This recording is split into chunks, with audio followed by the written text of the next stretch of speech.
To continue our conversation tonight, we want to bring in Sybrina Fulton.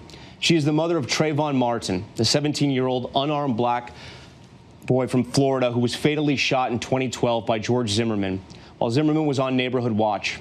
Zimmerman was charged with second-degree murder but acquitted at trial after he claimed self-defense. Ms. Fulton is the co-founder of the Trayvon Martin Foundation, an author, and currently a candidate for Miami-Dade County Commission. Thank you for joining us tonight. I know there are no easy days. You are a parent who has lost a child, and so I'm sure every day is a struggle. I'm sure this last week has been particularly tough, and if you can talk to me about what it's been like for you and what the journey over the past few days has been like for you. For me, thanks for having me, first of all. But for me, I've been on a roller coaster. I've been up and down. It's been times where I just cried when I heard George Floyd yell out for his mother.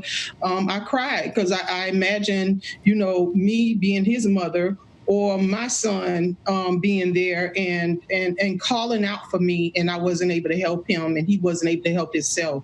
And so I think about those things. And so sometimes I'm able to express myself, and sometimes I'm not. And so when I'm not, I just accept those times. But it has been an emotional roller coaster. And I'm sure for every mom that heard George calling out for his mom, it really bothered them. And everything that's happening now, I mean, we just got to stay focused on what's going on. We got to stay focused on that there was a loss of life. What are your thoughts, though, about the protests and some of the riots that we've seen raging across the country? Do you have a message for those taking to the streets, both those who have been protesting, most of them have been peaceful, but also some of the troublemakers we've seen?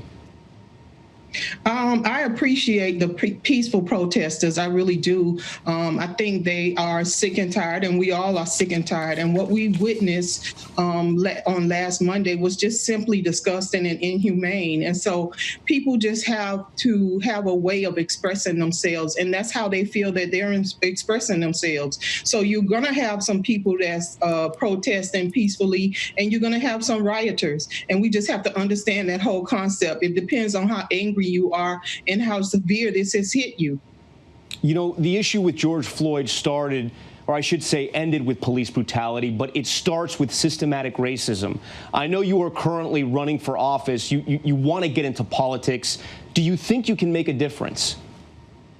Well, one of the things is we have to have people, not just African-American people. We have to have people, and we need people to speak out for us. We need people to speak out for African-Americans. And the reason why I say that is because George was a human being, and people have to understand that. How would you feel if somebody had you on the ground? And it doesn't necessarily have to be a police officer. It just happens to be a police officer in this situation.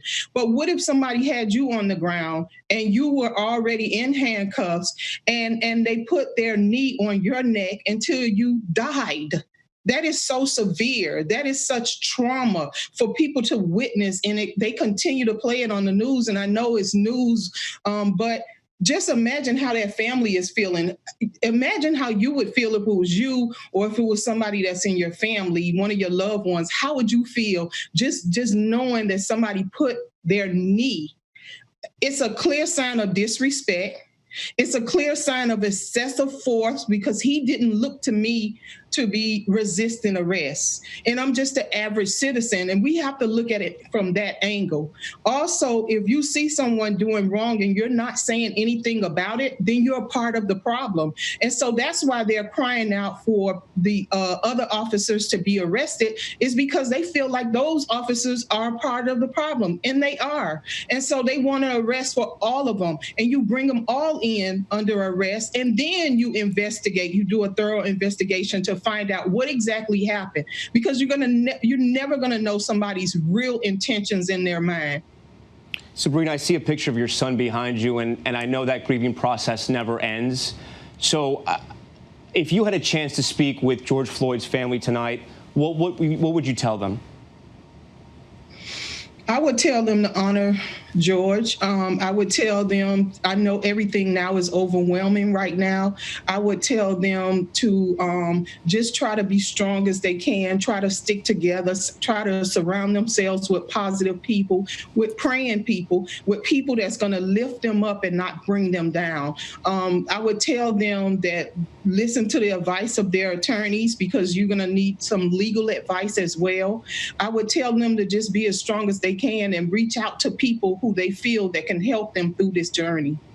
Sybrina Fulton tonight. Sybrina, we thank you for your time. Thank you for talking to us. I know it's not an easy topic, but we appreciate your perspective. Thank you. Hi, everyone. George Stephanopoulos here. Thanks for checking out the ABC News YouTube channel. If you'd like to get more videos, show highlights, and watch live event coverage, click on the right over here to subscribe to our channel. And don't forget to download the ABC News app for breaking news alerts. Thanks for watching.